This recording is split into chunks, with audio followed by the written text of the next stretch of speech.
Welcome to Mountain Strong. Today I've returned to Earthquake Park.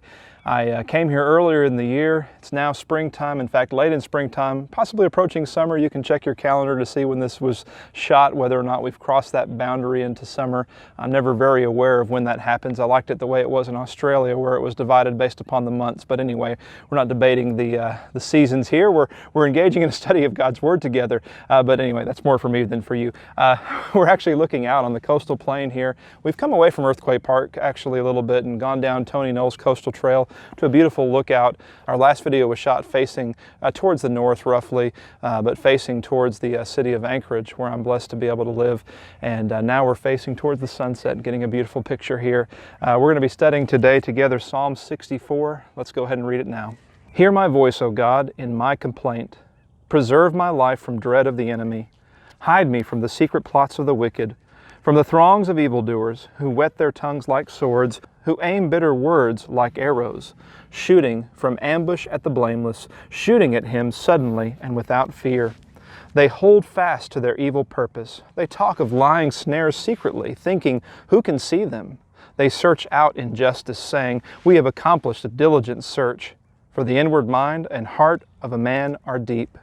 But God shoots his arrow at them. They are wounded suddenly. They are brought to ruin with their own tongues turned against them. All who see them will wag their heads. Then all mankind fears. They tell what God has brought about and ponder what he has done. Let the righteous one rejoice in the Lord and take refuge in him. Let all the upright in heart exult. As I reflect upon the words of this psalm, which I'm actually going to do pretty quickly, you'll have to forgive me for swatting away at the mosquitoes, which are absolutely flooding me right now. As I think about the words of this psalm, I'm reminded of one of my country's great enemies, a man by the name of Osama bin Laden. Osama bin Laden, of course, was the mastermind behind the September 11th attacks on the United States. He was instrumental in stirring up a number of people around the world against people here in the United States. And when I think about the words of this psalm, it really matches him exactly. You see people hatching secret plots in verse 2. That describes him. You see people ambushing the blameless. That describes him. But then what also describes him is the description in verse 7, how an arrow came suddenly, as if from God, how it wounded him, and how he was gone. I remember when they were trying to track down Osama bin Laden in the wake of September 11th, and they just couldn't do it. In fact, they went to Afghanistan. I remember reading a story about how they had pinned him up in a mountain there in Afghanistan, but they got some bad intel and some bad advice from their Afghanistan helpers, and they ended up allowing him to have the opportunity to escape.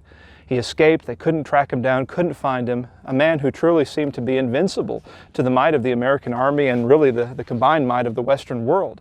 But then all of a sudden, I remember reading about that night. One night, when they tracked him down, they found him, and in one swift blow, he was gone. And that was it. This great enemy, who we thought never would be tracked down, never be caught, and never be brought to justice, he was brought down by the sword of government. Now, I'm not using this as an opportunity to debate the merits of the government wielding that sword on that occasion. Obviously, as I think about this from a Christian point of view, I would have loved it if Osama bin Laden could have been baptized into Christ and come to know the salvation that is in him. But at the same time, as I think about him solely as an enemy of the United States, I think about how he thought, and how others might have thought, that he was going to get away with it, and how quickly it was turned around. As the psalmist reflects upon his enemies, as he reflects upon the fact that they are rising against him and how there's even a throng of them, he says in verse number 2, how they speak evil against him in verse number 3, how they attack him in verse number 4.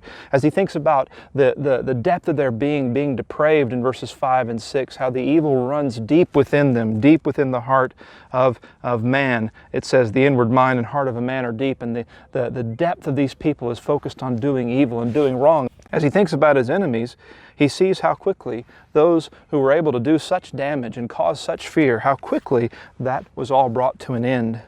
And what did that do? Well, it caused mankind to fear, verse 9. It caused them to tell what God had done and ponder what God had done, to think about it.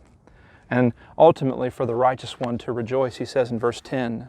As I think about great evil and I think about God bringing an end to great evil, there are multiple reflection points, but there are at least three that this psalm bears out.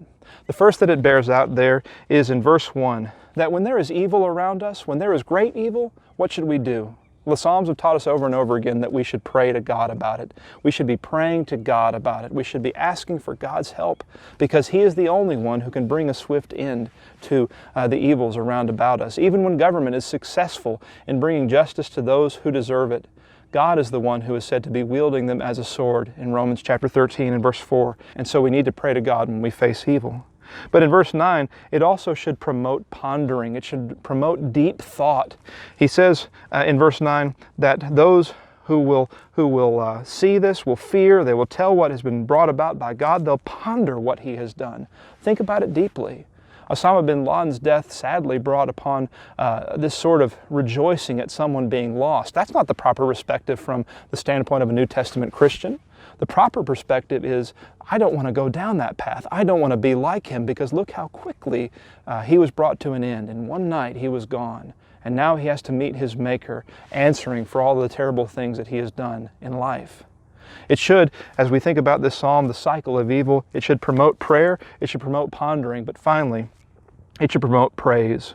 Let the righteous one rejoice in the Lord and take refuge in Him, he says in verse 10. Let the upright exult in heart. When we think about the fact that our God does take care of evil, that He does bring evil to an end, and that He does bring about justice in this earth, it ought to make us happy. You know, if Darwin was right, if it was truly survival of the fittest, then we would expect to see that at play in our world, wouldn't we? We would expect to see the world being ruled by people like Osama bin Laden, who want evil for others and who want to harm and destroy the lives of others. Those would be the people that would succeed in a Darwinian world, but not in a world ruled by God. When God rules the world, in His time, and that's important to remember, in His time He brings justice, and He sees that the righteous are able to persevere and able to make it out of their troubles.